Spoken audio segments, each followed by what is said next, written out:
영화 재밌게 보셨나요? 안녕하세요. 저는 이 영화에 그 어떤 참여도 하지 않은 사실은 영화 배우이지만 오늘은 모더레이터로 이렇게 응원차 참석을 하게 된 그리고 GV를 진행을 하게 된 박정민입니다. 반갑습니다. 네, 안녕하세요. 방금 보셨던 영화 악마가 있으니까 연출한 이상근입니다. 감독님, 저희가 이제 이렇게 본격적으로 만나게 된 건 얼마 전에 있었던 엑시트 GV 그리고 박본집을 만들기 위해서 사무실에 잠깐 뵙고 오늘 또 이렇게 악마가 이사 왔다 GV. 저는 감독님께 뭘까요? 저는 솔직히 외윤회 강의 무슨 책을 잡히셨나? 그래가지고 뭐 그래서 책을 만드시나? 예. 준비해오는데 진짜 고급 개그. 한번 웃고 시작할까요? 네. 그래서 근데 이제 박정민 배우는 오다 가다 뵀는데 이런 홍보를 많이 도와주시는 거 보고 어쨌든 좋은 책을 이렇게 만드시고 출판사 사장으로서의 어떤 아이덴티티와 배우로서의 아이덴티티가 확고히 자리 잡고 계신 것 같아서 정말 좀 감동을 저는 좀 많이 느끼고 있는 편이에요 지금. 네, 그래서 이 사람이 진짜 여간 똑똑한 사람이 아니구나 라는 생각도 많이 했고, 제가 아까도 말씀드렸지만 죽기 직전에 진짜 주마등처럼 뭔가 떠올릴 때 거기 리스트 안에 넣었습니다 저는. 네, 그래서 박정민 배우 제가 죽을 때 박정민 이러고 진짜 정말 감사드리는데요. 네. 죽지 마세요. 너무 칭찬해 주셔서 감사드리고 제가 어제 영화를 봤습니다. 그리고 제가 감독님께 보자마자 문자를 드리려다가 감독님께는 이 자리에서 저의 감상평을 쭉 좀 나열하고 싶어서 아껴뒀고 주변 이제 외연회강 식구분들, PD님께 말씀드렸죠. 나를 울렸으면 이 영화는 꽤 많은 사람들을 울릴 수 있을 것 같다. 저 정말 사실 좀 작은 화면으로 봤는데 불구하고 뭔가 쫙 오더라고요. 특히 후반부로 갈수록 이런 말씀을 이상하게 들리실지 모르겠지만 생각보다 생각할 거리가 좀 있는 영화다. 꽤 많은 영화다. 사랑이라는 것에 대해서, 순애라는 것에 대해서 그런 감정들을 제가 좀 어제 저녁에 팍 느끼고 정말 문자 드리고 싶었는데 아껴놨습니다.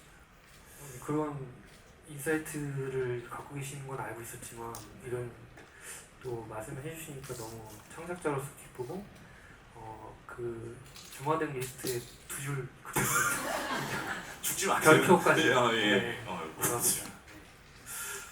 근데 사실 이 시나리오는 제가 듣기로는 원래 감독님 하드디스크 때 감독님의 데뷔작으로 원래는 생각하고 계셨던 시나리오라고 알고 있고 근데 어떻게 하다 보니 엑시트라는 영화를 먼저 만들게 되셨고 대히트를 치시면서 공전의 히트를 치시면서 이제 이 영화가 이 시나리오가 스크린으로 옮겨오게 된 것 같은데 우선은 그 말씀부터 여쭙고 싶어요. 이 굉장히 소중한 시나리오였을 것 같거든요. 그리고 그 시나리오가 이렇게 영화로 나오게 됐던 과정과 이렇게 나오고 나서 지금의 어떤 소회를 짤막하게 좀 여쭙고 싶습니다.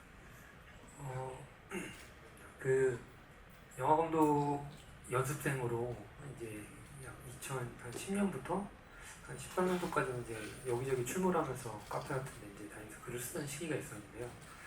뭐가 잘 안 되더라고요. 근데 이제 주변에 이제 친구들 하나둘 데뷔를 하거나 아니면 업계를 떠나가고 하면서 이제 좀 내 인생은 어떻게 되는 것일까라는 게 자다가 갑자기 문득 들더라고요. 그래서 그 다음 날부터 근처 그 스터디 카페 가서 뭐 12시부터 한 8시까지 진짜 앉아가지고 뭐 볶음밥 시켜 먹었어요. 한 달 정도 만에 썼던 것 같아요. 근데 써놓고 이걸로 이제 데뷔를 해보자 해서 꽁짝꽁짝 하다 보니까 잘 안 되더라고요.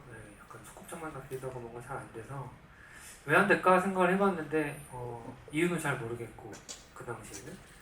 그래서 이제 다른 걸 써야겠다 해서 쓴 게 엑시트였고 이제 외연회강을 만나서 만들 수 있게 됐고 그 다음에 이제 차기적으로 뭘 할까 하다가 원래는 2시에 데이트라는 제목이었어요. 네. 사실은 2시에 데이트라는 게 낮 2시에 만나는 걸 떠올리시지만 저는 밤이라는 가로가 있었거든요. 그래서 밤 2시에 만나는 얘기로 좀 써보자 해서 썼던 건데 그 시나리오 자체를 다시 읽어보니까 아 내가 왜 이거를 대비를 못했는지 알겠다라는 생각이 들더라고요. 당시 이제 좀 많이 부족했고 꿈만 컸었던 어떤 그런 시나리오가 이걸 고칠 수 있겠다라는 그때는 생각이 들어서 다시 한번 고치고 다듬어서 이제 여러분들의 힘을 얻어서 다시 만들게 된 거죠. 네. 그 수정이 좀 된 거군요. 그 당시 처음 썼던 당시보다는. 그렇죠. 이제 엑시트가 이제 아시는 분은 아시겠지만 이전에 뭐 결혼 필요인이라는 제목으로 뭐 제목이 포기였던 적도 있고 결혼 필요인에서 벌어진 일이 칠순잔치로 바뀌었다면 2시의 데이트라는 그 시나리오 원작도 위층 아래층에 사는 어떤 이웃 사촌이 벌어지는 미스테리한 사건을 다루긴 했지만 만나는 것 이후부터는 완전히 다른 시나리오가 완전히 갔었거든요. 네네. 그래서 당시에 어떤 그런 모자란 부분을 좀 다시 재창조해서 좀 할 수 있었던 것 같아요. 네. 제가 감독님에 대한 리서치라고 아무튼 좀 조사를 좀 했었는데 감독님과 대학교를 같이 다녔던 누군가가 그런 말씀을 하시더라고요. 이 사람은 천재라. 학교 다닐 때부터 정말 그 사람만큼 자기 천재를 본 적이 없다. 이거 제가 한 말이 아니에요. 그리고 그 당시에 아마 같은 학교 동기인가에 그 파묘의 장재현 감독님도 계셨던 걸로 알고 있고 또 그 기수가 대단한 감독님들을 많이 그 학교에서 배출을 해내신 것 같은데 그 당시에 그 어떤 자기의 천재성을 믿고 조금 더 방대한 시나리오를 써서 그랬던 건가요? 혹시? 그렇다기보다는 저기 장재현 감독하고는 대학교 학부 동문인데 네. 제가 졸업하고 들어와서 사실 그렇군요. 그런 친구가 있다는 건 똘방한 친구가 있다는 건 나중에 들었고요. 그 다음에 이제 우리 같은 학교잖아요, 대학원은. 네네. 네, 그래서 이제 박정민 그 대표님에 대한 얘기도 그때 들었는데 되게 잘하는 친구가 있다고. 근데 그래요? 이제 그건 아닌데. 뭐 각색이 좀 있습니다. 근데 뭐 그때 또 사실 저는 어느 학교 다니나 무슨 뭐 천재 소리 뭐 이런 거는 좀 말이 안 되는 것 같고요. 사실은 그냥 잘하는 친구들 옆에 붙어서 기생하듯이 나도 저 친구의 밥만 따라가 보자 라는 생각으로 워낙 그 뭐 어디 학교든 그 앞서 나가는 친구들이 많잖아요. 그렇죠. 거기서 자괴감을 느끼고 불안함을 느끼기보다는 나도 저 친구의 어느 정도만이라도 할 수 있으면 좋겠다 라는 게 있는 것 같아요. 제가 아는 것과는 조금 다른 이야기지만 그렇습니까? 겸손이라고 치고 넘어가겠습니다. 네. 그 영화 안으로 조금 더 들어가 볼까 봐요, 이제부터. 네. 사실 제가 감독님에 대해서 자세히는 잘 모르지만 그냥 아주 짧은 대화들을 나눠본 결과 많이 엉뚱하신 분 같기도 하고 좀 남다른 면모를 갖고 계시는 분 같은데 사실 보통 그러면 이제 주변에서 이제 곤란해하기 마련입니다. 그런 사람이 옆에 있으면. 근데 또 아주 협조적이고 책임감 있는 4차원의 모습이라고 할까요? 뭐 제가 자세히는 모르지만 제가 짧게 경험해본 바로는 그래서 저는 사실 그런 감독의 모습을 보다 보니 엑시트라는 영화도 너무 제가 좋아하는 영화, 훌륭한 영화지만 이 악마가 이사 왔다가 감독님하고 조금 더 닮아있는 느낌이 저는 좀 들었어요. 방금 말씀하신 것처럼 시나리오 좀 수정하셨다고도 들었고 아마 그 수정하는 과정에서 어떤 생각들이 좀 많이 들어오셨을 텐데 이 이야기를 만들겠다고 한 그 첫 지점하고 이 영화를 통해서 감독님께서 좀 관객들과 나누고 싶었던 어떤 이야기들이 무엇이었을까? 이제 관객분들은 다 개인의 역사에 따라서 이 영화를 각자 다르게 소장하고 떠나시겠지만 또 감독은 감독 입장에서 관객과 나누고 싶은 이야기가 있었을 것 같거든요. 그런 게 조금 저는 궁금했습니다. 애초에 거대한 주제나 제가 전달하고 싶은 얘기들을 맨 처음부터 딱 각인을 시키고 이야기를 진행할 만한 사실 깜냥은 없고요. 그냥 얘기가 진행하고 흘러가는 대로 거기다가 살을 붙이고 이런 얘기가 그래도 나왔으면 좋겠다 하는 게 어떤 창작자의 욕망일 텐데 저는 차후에 생각해보니 제가 이 영화를 한 2줄 정도로 정리할 수 있으면 저는 그냥 어떤 비유일진 모르겠으나 길 잃고 걷던 사람들이 만나서 제 갈 길 찾아가는 얘기라고 저는 생각을 했거든요. 그래서 어찌 보면 제가 캐릭터 이름을 붙일 때 뭐 어떤 알아주십사 하는 정도까지는 아니지만 뭐 길구 또 어감이 뭐 길을 구하고 뭐 그런 뜻과 함께 뭔가 약간 주제적으로 조금 더 어떤 뉘앙스를 나타낼 수 있듯이 뭐 그런 식으로 좀 진행했던 부분들도 있고요. 그리고 뭐 어떤 그 이 얘기 드라마 진행상에서는 누군가의 어찌 보면 뭐 처음 설레는 어떤 순간들, 그런 사랑들 그런 것도 느낄 수 있을 것 같고 예, 그런 복합적인 감정들을 좀 담고 싶었는데 큰 그림으로는 어쨌든 어디 비유가 될지 모르겠으나 우리가 어떤 여정을 떠났을 때 거기서 헤매던 누군가들이 만나서 제 갈 길을 찾아가고 그렇게 마무리되는 영화를 한번 만들고 싶었어요. 그 길구란 이름이 그런 어떤 아이디어에서 나온 이름인 건가요? 두 가지 의미가 있는데요. 네. 뭐 길을 구한다, 네. 그러니까 길을 찾으려 한다라는 뜻과 함께 개구자를 써서 길 강아지? 라는 느낌을 좀 만들고 네. 싶었어요. 네. 그렇군요. 그러니까 뭐 말씀하신 것도 어느 정도 저는 동의가 되는 바가 있고 영화를 보다 보니 저는 그 길구라는 인물이고 감독님께서는 이제 제 갈 길을 잃은 사람들이 만나서 제 갈 길을 가게 되는 어떤 여정을 그리고 싶다고 하셨는데 제가 뭐 또 앞으로 G9를 진행하면서 길구 안보영 배우에 대한 이야기도 나오겠지만 저는 길구라는 캐릭터가 그 어쨌든 자기 현실에 있어서는 뭔가 조금 말씀하신 것처럼 방향을 잃고 가고 있는 것 같지만 자신이 믿고 있는 거에 있어서는 굉장히 뚜벅뚜벅 걸어가는 캐릭터라고 생각이 들었고 그래서 저는 그 인물한테 뭐 이입을 해서 봤다기보다는 좀 동경하면서 봤던 것 같아요. 그 인물에 대해서. 근데 그런 어떤 길을 구한다라는 어떤 의미가 있었다는 거 들으니까 뭔가 또 조금 더 제 안에 이 영화가 깊이 다가오는 느낌이 들어서 내일 한번 또 볼게요. 뭐 할래다가 또 하면 네. 그리고 영화를 보다 보니까 우선 저는 영화를 보다 보니까 그게 되게 느껴졌어요. 와 감독님 이 영화 진짜 찍고 싶었나 보다. 라는 어떤 그 감독님의 그 내적인 어떤 그 신나는 상태가 뭐 모르겠지만 저는 좀 그게 느껴졌었던 것 같아요.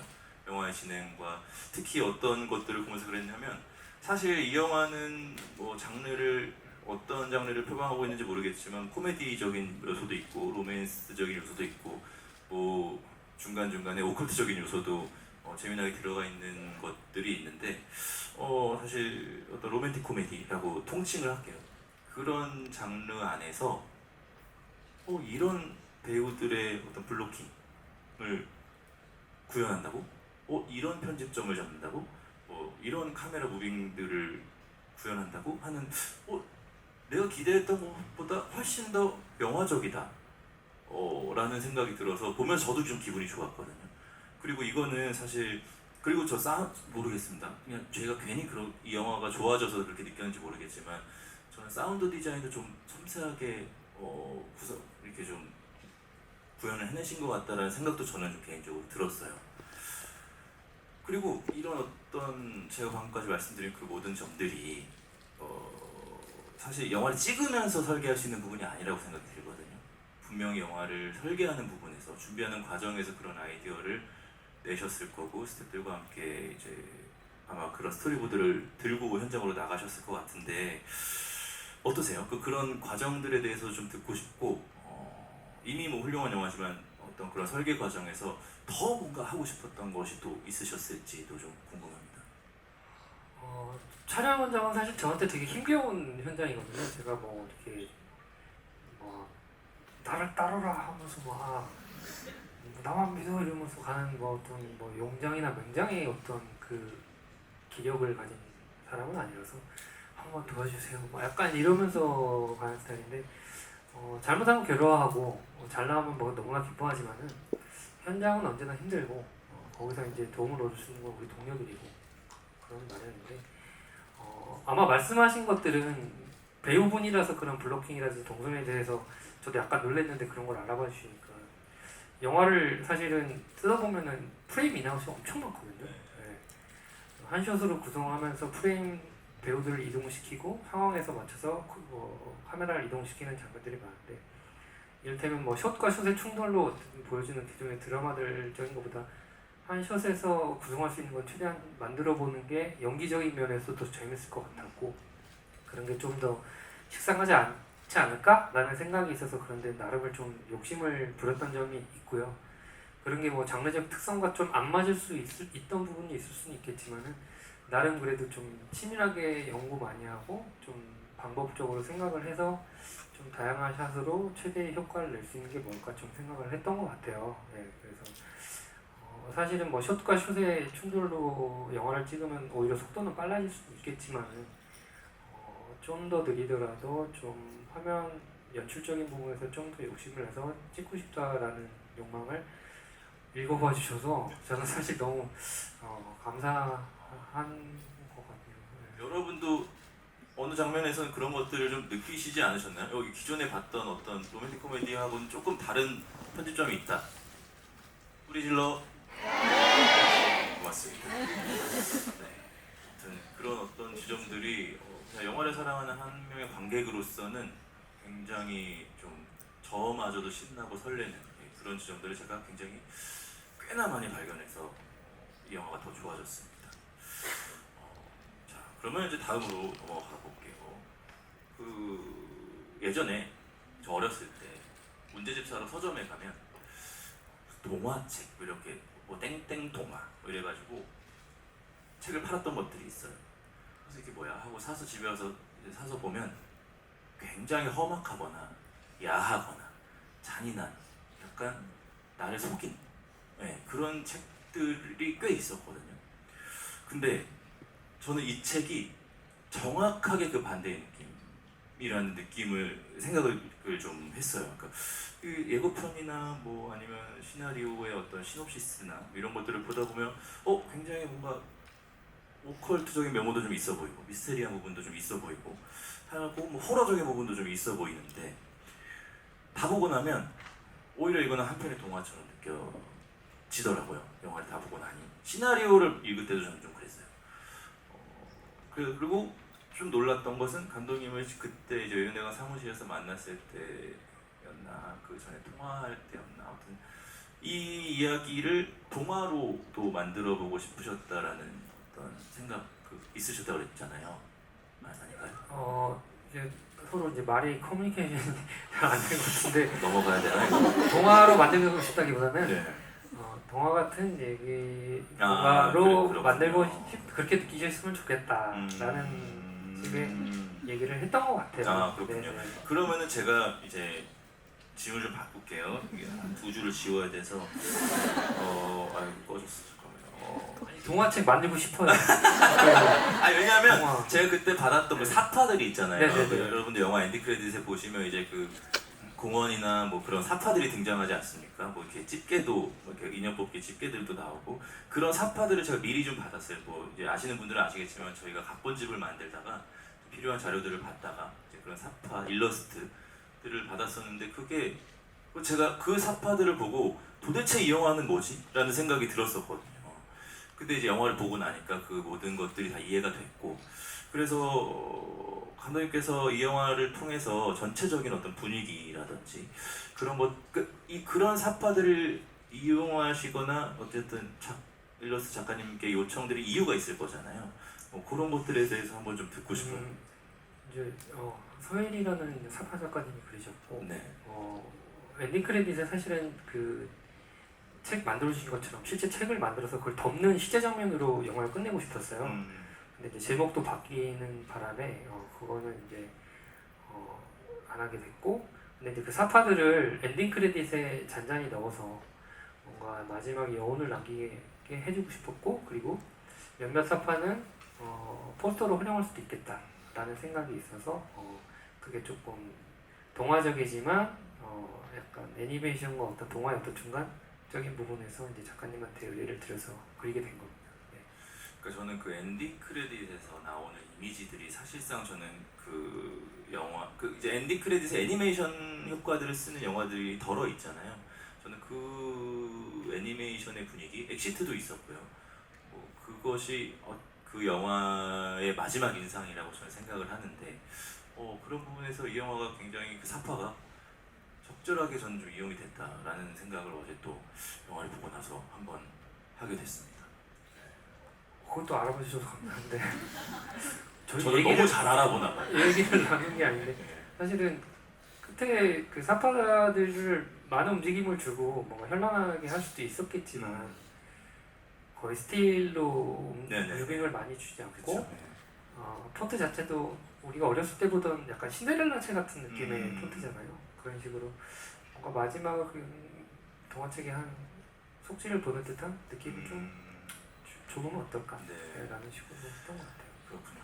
그런 어떤 이런 동화적인 이미지들 그리고 이 영화가 갖고 있는 어떤 분위기들은 사실 감독님께서 설계하시고 연출하시고 한 몫이 아주 크지만 또 한편에선 배우들의 힘이 또 있다고 저는 생각이 드는데 우선 임윤아 배우 얘기를 좀 해볼까요?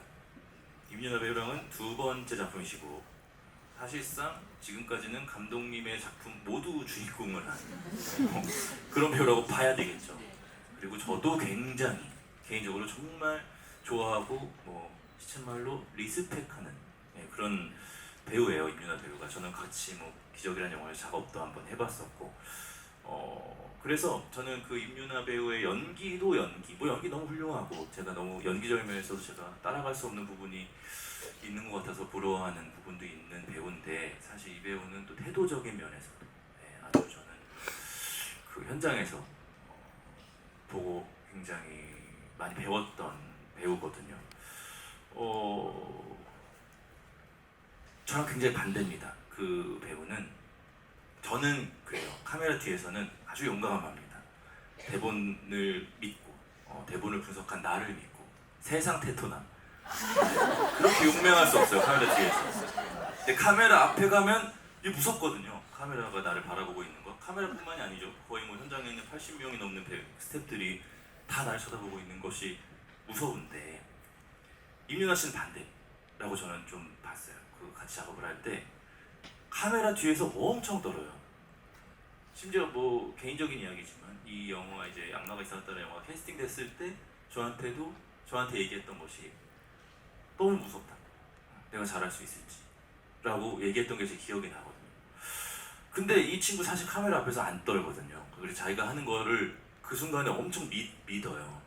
그 모습을 보면서 저는 굉장히 놀라운 지점이 많았는데 저는 그 지점이 유나 씨가 선지라는 인물을 구현해내고 또 한편으로 문양이라는 어떤 하나의 또 다른 인물 그리고 그 문양이 악마 흉내를 일부러 내는 그 인물 사실상 새 인물이라고 봐야 된다고 저는 봅니다. 유나 씨가 연기를 한 것이 그 인물을 구현해내는데 사실 한몫했다고 봐요. 그 변화무쌍하고 굉장히 과감한데 전혀 자기가 하는 것에 대해서 카메라 앞에서 의심하지 않는 배우라고 저는 생각하거든요. 왜 이렇게 내가 평론가처럼 계속 평론을 하고 있지?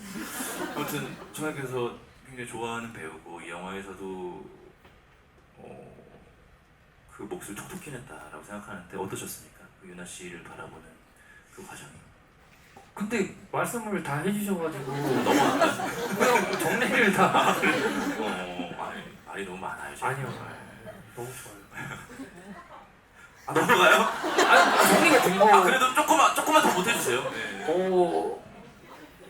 이하 동문인데요. 아 그래요? 근데 임윤아 배우가 사실은 맨 처음에 이 어쨌든 둘에서 세 인물을 캐릭터 연구할 때 굉장히 고민을 서로 많이 했거든요. 뭐 웃음소리, 뭐 외향적인 거, 뭐 말투, 그래서 진짜 굉장히 많은 버전이 있었는데 이제 서로 합의가 돼서 임윤아 배우가 맨 처음 저 웃음소리를 못 냈어요.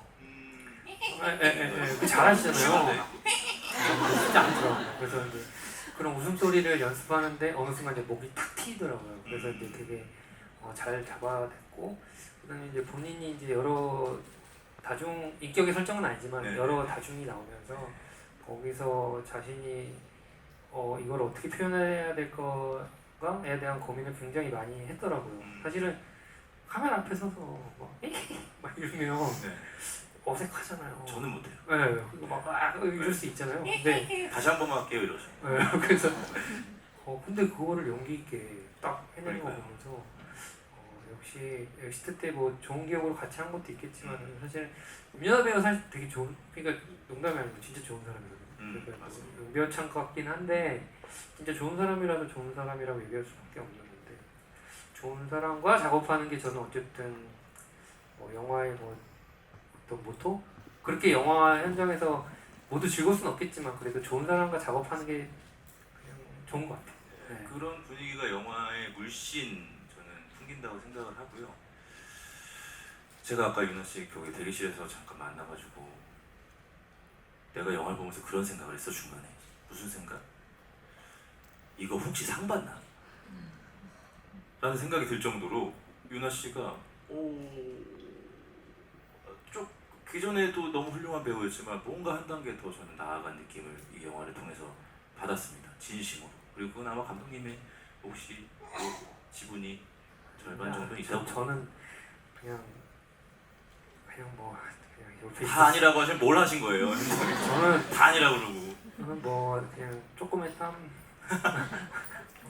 네. 윤아 씨가 감독님을 굉장히 좋아한다는 건 저는 개인적으로 알고 있으니까 서로 좋아하는 걸로 하고, 다음은 안보현 배우에 대해서 이야기 좀 나눠볼게요. 그리고 저 이 영화를 보면서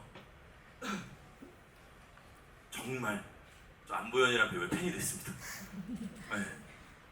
와, 이거 뭐야? 이런, 사실 저랑은 만난 적이 별로 없어서 그냥 그 이제 보현 씨가 나왔던 영화나 뭐 드라마를 통해서만 그동안 봐왔었는데 이 영화에서 특히 이 배우의 어떤 배우의 매력이 정말 굉장히 많이 발현된 것 같고,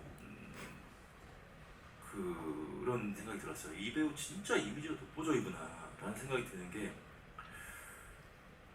실제로 보면 뭐 여러분들도 아마 아까 무대에서 하셨는지 모르겠지만 실제로 보면 진짜 크잖아요. 듬직하고 사내, 완전 사내잖아요 이 사람. 아까 저 대기실에서 인사하는데 형이라고 부를 뻔했어요. 진짜 너무 몸이 좋고 막 잘생기고 완전 남자다워서. 근데 놀랍게도 이 사람 되게 보호해주고 싶잖아요, 보고 있으면. 그래서 아니 이거 뭐지? 이거는 이 사람의 진짜 큰 장점이다. 그리고 그게 이 영화의 길구라는 인물이랑 굉장히 맞닿아 있고, 이거는 아마 대체가 불가능하다. 뭐 영화가 완성된 다음에 늘 뭐 이제 나오는 이야기죠, 배우들에 대한. 근데 이 길구라는 인물은 안보현이라는 배우가 아니면 할 수 있는 배우가 많이 없었을 것 같다는 생각이 영화를 보면서 들었고, 화자로서 이 영화의 화자고, 사실상 이거 뭐 이제 배우들만 좀 아는 걸 텐데 영화에서 소위 이제 가져간다고 하죠. 씬들을 가져가는 역할들이 다 있잖아요. 사실 이런 화자 역할이 손해봅니다. 항상. 네, 손해봐요. 오히려 막 조연들이 그 씬을 가져가거나 막 관객들의 눈과 귀를 끊는데, 저는 그 화자 역할을 너무 잘했다고, 욕심 없이, 그 욕심이 있었는지 없었는지 모르겠지만 굉장히 선을 타면서 잘했다고 생각이 들고, 그래서 저는 그게 궁금했어요. 이 배우 어떻게 생각하셨지? 이 길구라는 역할로. 왜냐면 영화에도 많이 등장하는 배우가 아니었잖아요, 그 전까지는. 근데 이 배우를 어떻게 길구라는 인물, 그러니까 이 배우에게 어떻게 길구라는 인물을 발견했지라는 궁금증이 정말 크게 들더라고요. 일단 저도 처음 봤을 때 약간 이렇게 봐가지고 네. 사운드 잘하잖아요. 네, 주먹도 이만하고. 복싱 선수였었어요. 근데 이제 약간 이런 형태의 인간이 있을 수 있나? 라는 식으로 너무 잘생기고 맞아요. 남자답고 진짜 약간 알파메일이 딱 내 눈앞에 등장하는데, 맞아요.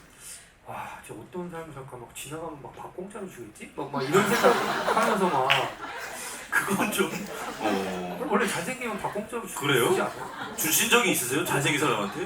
얻어먹은 적 있지 않아요? 단 한 번도 없고. 그렇습니까? 저도 없는데. 길 가는데 갑자기 누가 밥을 줘요? 왜 우리 지금 여기서 꽁트를 하고 있죠? 그래서 이제 쭉 봤는데 와. 근데 저는 일단은 전혀 길고 같지 않은 사람이 캐스팅돼야 된다고 생각했고 활자에 쓰여진 생각대로 하면 떠올리는 인물이 있을 수 있잖아요. 전혀 길고 같지 않은 사람이 캐스팅돼야 된다고 생각했고 그 반대되는 것들이 오히려 더 큰 효과를 나타낼 수 있겠다라는 생각을 했고요. 그다음에 안보현 배우의 어떤 외강 내유적인 면이 좀 드러날 수 있겠다. 왜냐면 외강이잖아, 외강. 너무 외강이잖아요. 그렇죠. 내 속에 그 소년이 한 명 약간 이러고 있을 것 같은 느낌? 그 친구가 나와준다면 이 영화에서 정말 독보적인 캐릭터가 될 수 있겠다라는 생각을 했던 것 같아요. 네. 또 너무 저는 찰떡이라. 그리고 윤아 배우와 키 차이도 어느 정도 감안을 했어요. 안 됐겠네. 아니요, 뭐 요새 제품들이 좋은 게 그래요?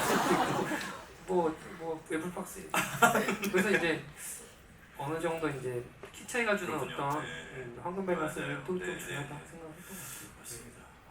그러니까 저는 그 선지 그리고 길부 여기 계신 분들 중에 그런 분들 아마 계실 수 있어요. 그러니까 정말 티끌없이 착한 사람 보면 눈물 나는 경우가 있잖아요. 네. 오 이게 정말 선한 사람들을 보면 괜히 울컥하는 게 있는데 제 길구가 그래요. 저한테는. 그리고 선지를 봐도 그렇고요. 그리고 특히 길구는 전혀 어떤 악의가 없이 선지를 옆에서 지키고 이제 이야기가 진행이 될수록 그 안에 있는 문양이도 온 힘을 다해서 지키기 시작하고 자신이 사랑하는 여인을 해치지 않기 위해서 그리고 그 여인 안에 있는 인물에게도 깊은 공감을 하면서 자신을 투영하기도 하는 것 같고요. 그래서 저는 사실 영화 보면서 길구가 진짜 판타지다 라는 생각까지도 했었어요. 어느 순간에는 이 인물이 오히려 나한테 주는 감정의 폭이 너무 깊어서 영화를 계속 이렇게 좀 지그시 지켜보는 맛이 있었는데 저는 사실 그 길구한테 감독님이 어떤 자신의 투사를 했던 것은 아닐까? 뭔지 모르게 외모는 조금 다르지만 묘하게 비슷한 면모가 저는 좀 있다고 생각이 들었거든요. 그래서 이 길구라는 인물의 어떤 정서나 감정의 진행 방향 그리고 아까도 뭐 살짝 말씀드렸지만 자신이 사랑하는 것에 대해서 정말 아낌없이 전진하는 인물 이 인물과 이 인물의 감정은 감독님께서 겪어보신 걸까요? 전혀 아니고요. 전혀 뭐 그런 일조차도 그래요? 없었고요. 근데 어떻게 이런 시나리오를 쓰실 수 있었어요? 저희 뭐 옆집에는 뭐 저랑 동년배도 총각 친구가 살고 있고 막 그래요. 그래서 이제 그런 건 아니고 그냥 저도 길구처럼 그렇게 뭐 이렇게 누군가를 보호하고 어떤 감정을 느끼고 뭔가 이렇게 자신의 행위에 대한 일이 있으면 뭐 돌진하고 이랬으면 좋겠다라는 바람이지.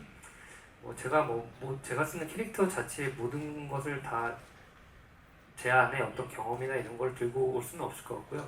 창작자들이 보통은 자신의 어떤 워너비라든지 아니면 자신이 겪었던 일도 물론 많이 쓰긴 하지만 저는 그냥 제 결대로 이 길구라는 인물이 이 드라마의 어떤 서사의 여정 속에서 이런 방향으로 가는 게 제 시스템 안에서는 맞다고 생각해서 아마 그렇게 썼던 것 같아요. 네. 감독님 결혼하셨나요? 이거 괜히 너무 개인적인 질문. 사실 이게 빨리 나올 수 있는 대답이잖아요. 네. 안 하겠습니다. 아니 근데 네. 저는 뭐 아직 싱글입니다. 싱글이고 싱글이시군요. 네, 그냥 싱글이에요. 이건 저희가 나중에 또 한 번 더 이야기 나눠보는 거예요. 저는 진짜 이 영화에서 이 어떤 이 사랑의 형태가 묘한 어떤 지점들이 좀 있는 것 같아서 저는 이 영화 뭐 내일 한 번 더 볼 테지만 보면서 좀 이런저런 생각들을 좀 해보고 싶다. 말 걸면 죄송한데 제가 싱글인 이유가 이런 판타지를 느끼고 쓰려면 어떤 뭔가 충족이 되면 안 나올 것 같아서 약간 뭔가의 그 부족함이 어떤 창작에 어떤 그 영감이 되지 않을까? 나는 충분히 결혼할 수 있는 사람인데 그럴 수도 있다고 생각은 합니다. 근데 이제 영원히 결혼 안 하셨으면 좋겠습니다.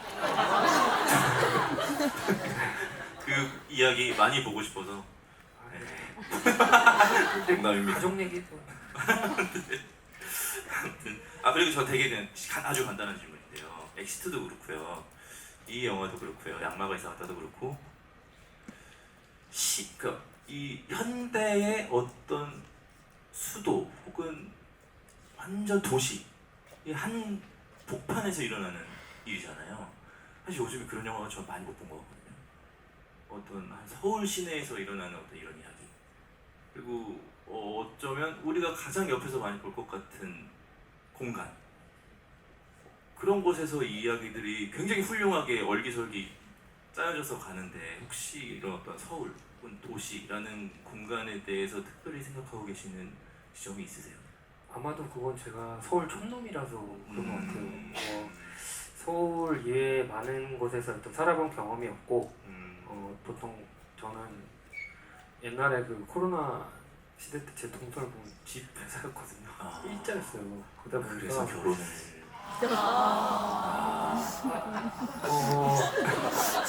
두 줄은 지우겠습니다.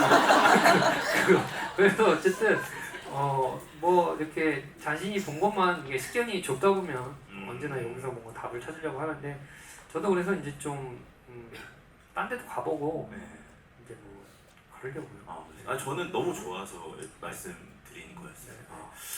저는 서울 시내의 어떤 배경 사실상 어떻게 보면 우리가 너무 많이 봤던 공간들이라 전혀 새롭지 않게 다가올 수 있는 공간들이 또 새롭게 해석이 되어서 다가오는 그런 느낌이 저는 꽤 흥미로워가지고 이거 한번 여쭤봐야 되겠다라고 생각이 들어서 그냥 짤막하게 드린 말씀입니다. 자, 그러면 시간이 많지 않네. 질문이 3개가 남았고요. 관객분들한테 질문 좀 받아야 되는데 2개만 하겠습니다. 짧게 대답해 주세요. 저는 그 이제 감독 영화를 보면 두 편 영화를 이제 본 또 관객으로서 너무 좋아하는 면이 또 하나 있습니다. 바로 코미디적인 요소인데요. 제가 진짜 코미디 영화 정말 좋아하거든요. 제가 또 무슨 영화 좋아해 하면 사실 좀 없어 보일까봐 어디 가서 코미디 영화를 좋아합니다라고 잘 얘기 못해요. 근데 저는 코미디 영화 보는 걸 정말 좋아하는데 특히 이제 굉장히 잘 살린 코미디 리듬감을 보고 있거나 그런 어떤 잘 설계된 코미디의 그런 것들을 보면 굉장히 상기되거든요. 영화 보면서. 근데 저는 이 영화를 보면서 악마가 이사 왔다를 보면서 기술적으로도 영화적으로도 그리고 연기적으로도 되게 잘 만든 코미디 영화 같다라는 생각이 저는 좀 들었고 감독님께서 전작도 그렇고 이번 악마가 이사 왔다도 그렇고 코미디 요소를 놓치지 않으시잖아요. 그거는 감독님의 어떤 코미디에 대한 지론 혹은 뭐 본인이 만든 영화에 대한 어떤 기조 같은 것들이 따로 있으셔서 그러신 건지. 코미디를 워낙 좋아하고요. 좀 진지한 분위기보다는 코미디에서 발생할 수 있는 여러 감정들이 있잖아요. 네, 코미디도 네. 종류가 되게 많고 그렇죠. 거기서 뭐 희노애락도 있고 뭐 여러 가지 감정을 느낄 수 있는 게 코미디라고 생각을 하고요.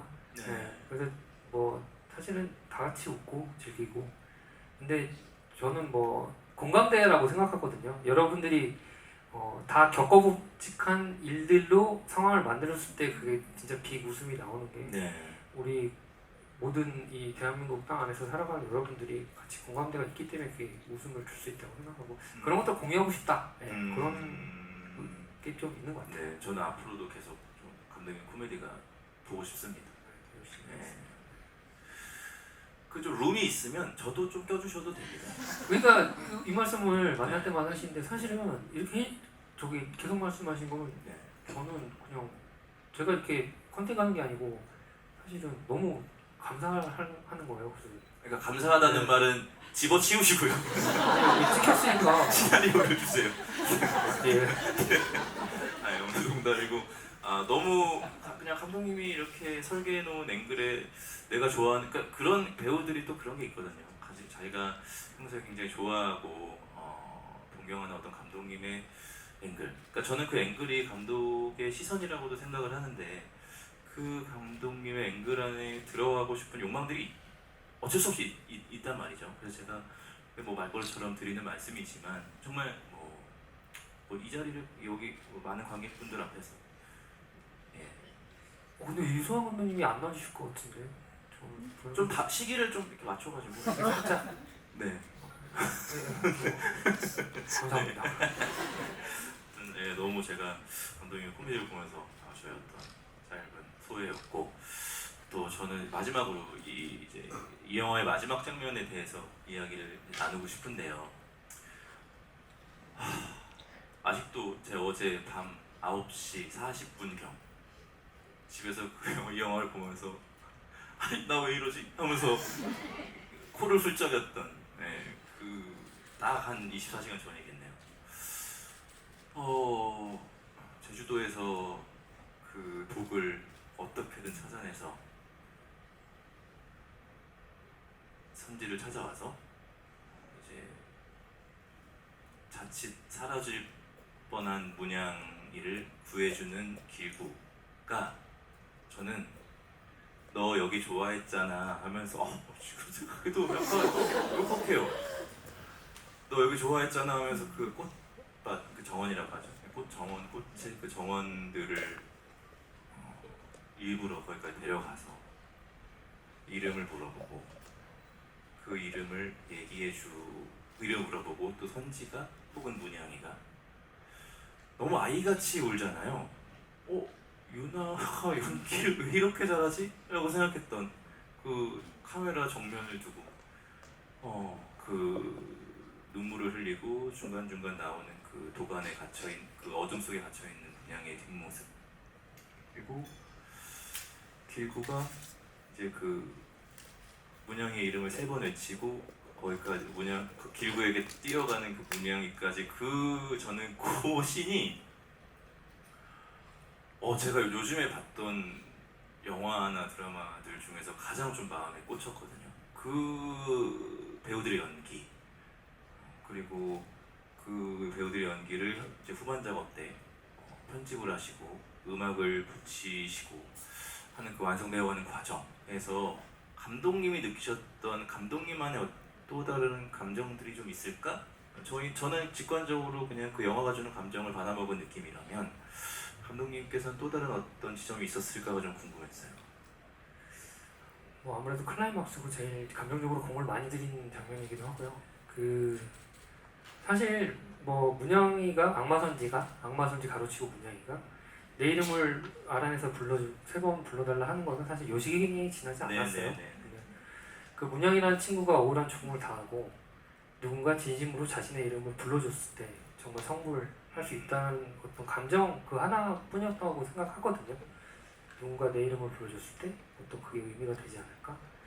그리고 유나 씨 같은 경우는 숏을 알다시피 많이 안 나눴잖아요. 네네네. 감정 연기할 때 그 배우분이라면 아시겠지만 되게 감정 소모가 많은 숏에서는 사실 집중력 있게 어떤 그 배우의 감정을 지켜주는 게 중요하다고 생각을 했기 때문에 그렇게 좀 길게 찍어서 사실 한 번에 오케이가 나는 건데 그렇게 쫙 눈물 연기를 그 감정을 담아서 해주셔서 정말 감사했고 보현 씨도 사실 얘기 옛날에 한번 처음 주문을 외칠 때 울었어요. 그랬을 것 같아요. 네.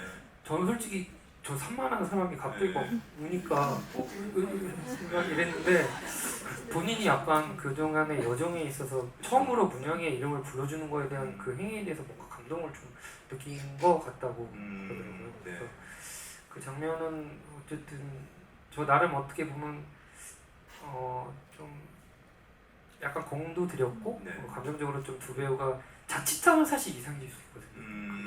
네네.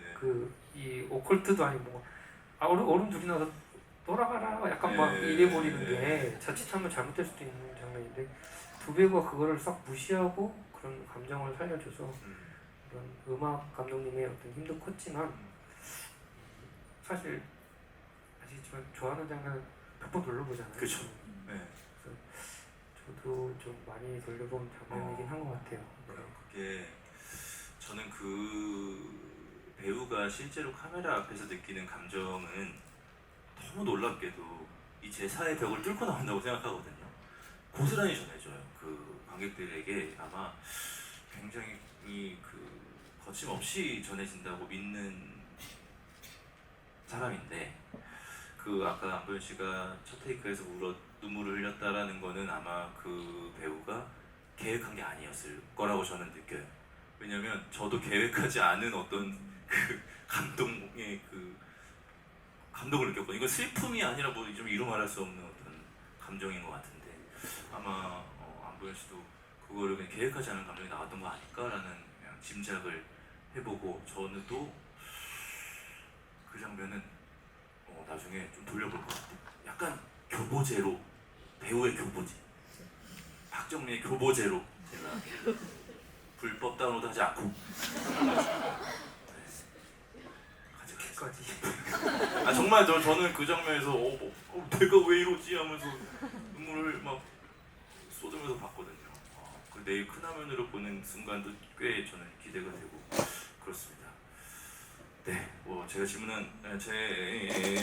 준비한 질문은 뭐 몇 개 더 있는데 그냥 그냥 하나만 한 질문인 것 같고요. 한 10분 정도 남았습니다. 그리고 관객분들의 질문을 안 받아볼 수 없으니 감독님께서 질문 있으신 분들은 손 들어주시면 감독님께서 선택을 해주시면 마이크를 전해드리겠습니다.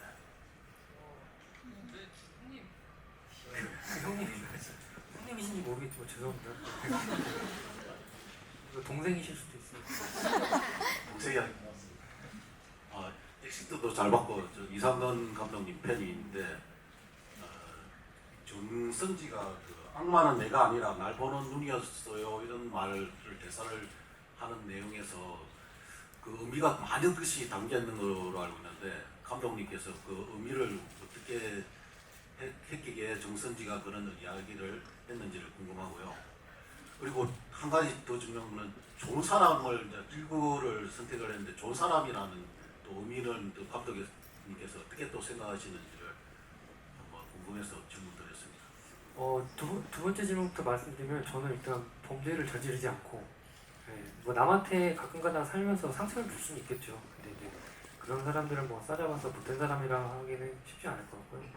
그냥 저는 상식선에서 최대한 자신의 선을 해놓으면서 사는 사람들 사실 되게 일반적으로 되게 많은 분들이 선하고 좋은 사람이라고 생각을 하고요.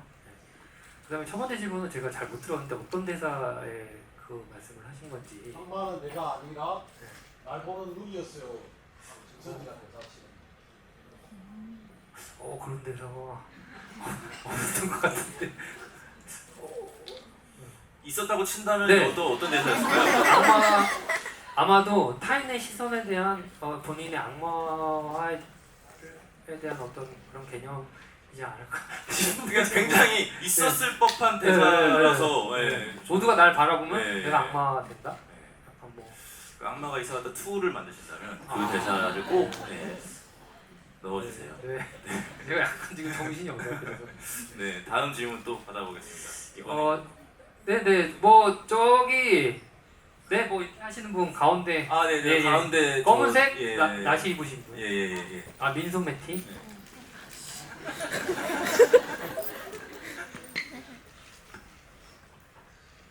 그 문양의 독을 발견할 때 흰 오목눈이가 등장을 했었잖아요. 그때 흰 오목눈이로 이렇게 선택하신 이유가 궁금합니다. 어떻게 그걸 아세요? 힘은 어묵는지 새를 좋아하는 무슨 새 쪽? 그냥 윤무부 교수님 같은. 흰 오목눈이는 워낙에 귀여워서 알고 있었고 그냥 그 새는 사실은 이거 그냥 제가 그냥 재미로 맨날 영화에 넣는 건데 뭐 둘이 영화관 갔을 때도 계속 선지가 이제 양마 선지가 여기 옷비늘 꽂고 있잖아요. 그게 사실 은인데 새거든요. 새. 어머니가 돌아가실 때도 계속 끼고 있는데 카메라에 잘 안 나왔어요. 그래서 어머니가 그래서 이제 어머니를 뜻하는 어떤 그건데 사실은 그 새는 어머니의 어떤 상징이라고 생각했어요. 어머니 환생. 그래서 어머니가 와서 여기를 파봐 이러면서 막 이렇게 하잖아요. 그래서 이제 그리고 오목눈이 귀엽잖아요. 근데 사실 그게 제주도 태생의 다른 뱁새한 종류 오목눈이도 있지만 그게 아마 흰 오목눈이는 제주도에 없을 수도 있어요. 근데 그걸 제가 무시를 했고 너무 귀여워서 굳이 그런 이야기는 왜? 그냥 알아보시니까 너무 좋아서 네. 약간 그래서 또 한 가지 첨부하면은 길구를 도와준 그 3명의 귀인이 있어요. 길구가 제주도 가서 길 찾을 때 부채를 들고 있던 할머니 경운기 아니 오토바이에 길까지 태워준 할머니. 그게 사실은 부채 드신 분은 길구의 아니 선지의 외할머니의 상징이고 옷도 똑같이 입혔어요. 그 보면은 나중에 그 아기가 태어날 때. 그 다음에 그 경운기 할머니는 팔에 그 나비무늬를 해놨는데 그건 또 잘려갖고 아무도 몰라. 네. 그래서 어쨌든 그리고 길구의 엄마는 새. 이런 식으로 그냥 설정을 해서 그냥 뭐 그렇게 하면 뭐 이렇게 제가 뭐가 조합하기가 쉬우니까. 네, 그런 식으로 해서 어쨌든 오목놀이를 아셔서 너무 감사합니다. 이런 이스터 에그들을 찾아보는 맛이 또 있겠는데 아니 근데 잘 모르실 거예요. 제가 뭐 이렇게 많이 잘 몰라야 이스터 에그죠. 아, 그럼 네.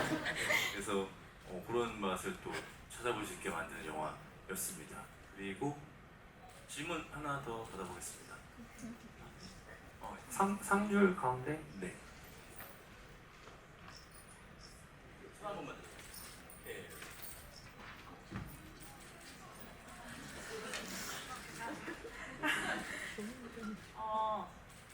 그 문양이라는 캐릭터가 나온 이후로 내내 궁금했는데 그 문양이가 겪었던 아픔에 저도 되게 안타까웠거든요. 근데 문양이의 얼굴과 표정이 아닌 문양이의 뒷모습과 문양이가 보는 시점으로만 그렇게 스토리를 풀어나가신 이유가 어떤 의도를 가진 연출이신지 궁금합니다. 문양이라는 그 얼굴이 실체적으로 나오면 아마 여러분들이 이입이 좀 안 되셨을 것 같아요. 그 윤화가 표현하는 선지라는 배우가 있고 그러다 보니까 의도적으로 배제를 했고요. 영화에 문양이 배우가 나옵니다. 얼굴이. 그 길구와 선지가 영화관에서 보는 영화의 주인공이 문양의 얼굴이고요. 그 다음에 그 길구가 빵집에서 그 점장님은 테마사라는 드라마를 볼 때 거기에 빙의된 주인공이 문양입니다. 그래서 그런 식으로 2번 출연을 시켜드렸어요. 야, 둘이다뇨. 얼굴을 꼭 나오게 하고 싶어서 네. 와, 이런 이스터 에그가 정말 보여줄만 있는 영화입니다. 문양이의 뒷모습을 계속 열심히 여전해 주셨기 때문에 이렇게라도 나중에 물어보시면 영화를 보신 분들은 아실 수 있게 한재아라는 배우가 연기를 해줬는데 그렇게라도 좀 보답하고 싶어서 그렇게 출연을 시켰던 것 같고. 하겠습니다. 이거 감사합니다. 그렇군요. 그리고 뭐 아시는 분 아시죠? 하다가 그냥 선지와 문양의 이름도 사실은 썬과 문으로 의도는 그러네. 있습니다. 와. 네, 그런 의도는 있어요 사실. 이거 뭐 각본집이 아니라 뭐 이렇게 저랑 인터뷰 하나 해서 책 하나 더 만드시네요. 아니 근데 그냥 재미로 아니 너무 놀라운 지점들이 있는데 이거는 어쨌든 감독님의 마음이 들어가는 또 이스터에그들이라서 찾아본 재미가 쏠쏠합니다. 예, 다음에 또 이런 자리 있으면 또 하나씩 보여주면 좋을 것 같습니다. 그럼 저희 마지막으로 질문 하나 더 받겠습니다. 그래요? 그러면은 이쪽 요 라인에서 안 나세요. 저기 흰색 옷 입으신 분, 네 지금 보고 그 각본집이 먼저 나왔잖아요. 그래서 각본집이랑 영화랑 다른 점이 있다면 어떤 게 있는지 궁금하고 혹시 제주도를 설정하신 이유도 조금 궁금합니다. 저요? 다른 점이 뭐가 있냐고 하셔서 제가 다른 점이요? 시나리오에 저 그 장면 되게 좋았습니다. 그 여러분들 영화에 보시면 그분 있잖아요. 퇴마사 같은 사람 영식이가 이제 쓰러지고 그 선지를 부축해 나가는 길구가 영식이의 돋보기 안경 너머로 보이잖아요.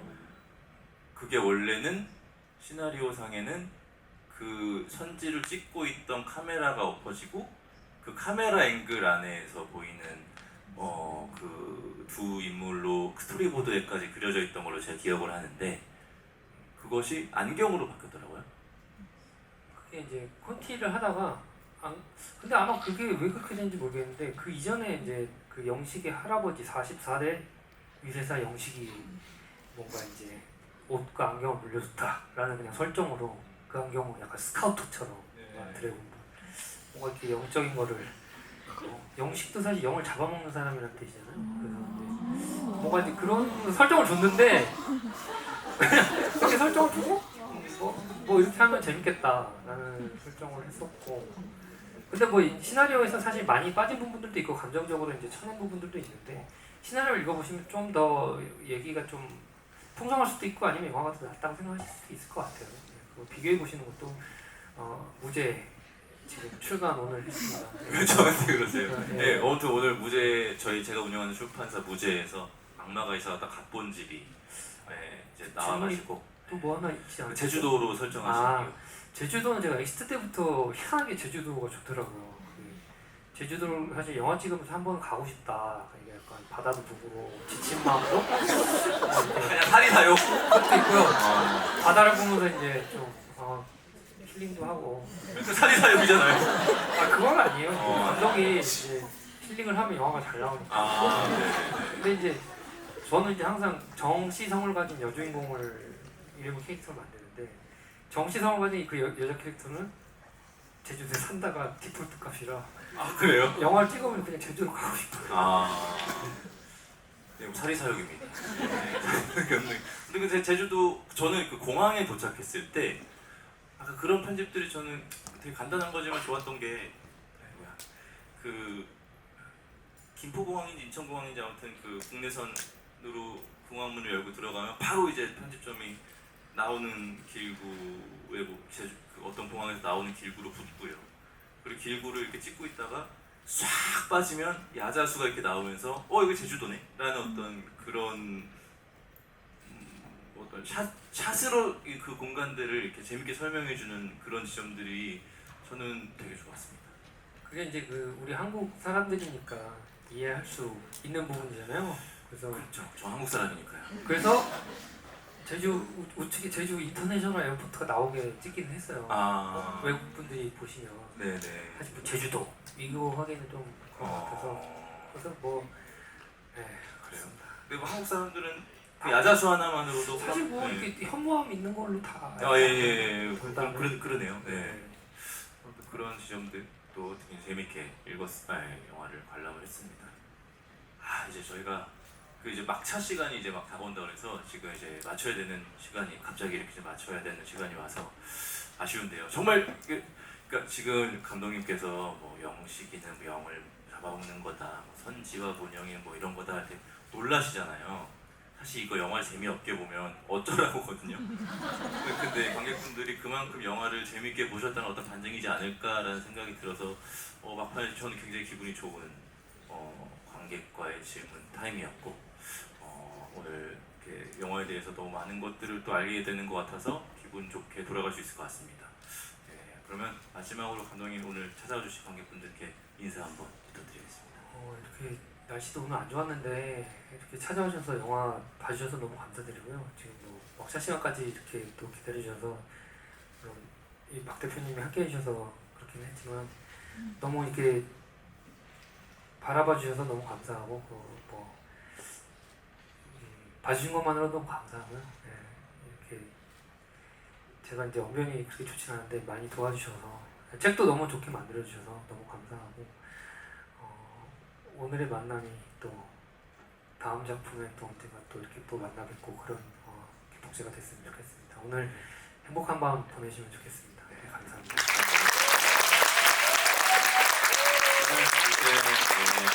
영화 재밌게 봐주셔서 감사드리고, 감독님은 영화를 봐주신 것만으로도 감사하다고 했지만 여러분도 오늘 많은 걸 또 얻고 가시잖아요.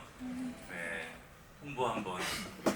저희 13일날 개봉하니까 또 이런저런 놀라운 지점들이 영화 안에 있더라, 뭐 이런 이야기들 주변에 많이 퍼뜨려 주시면 영화에 큰 힘이 될 것 같습니다. 그럼 오늘 끝까지 이렇게 자리 지켜주셔서 너무 감사드리고요. 악마가 있었다 많이 사랑해주시고 다음에 또 찾아뵙겠습니다. 고맙습니다.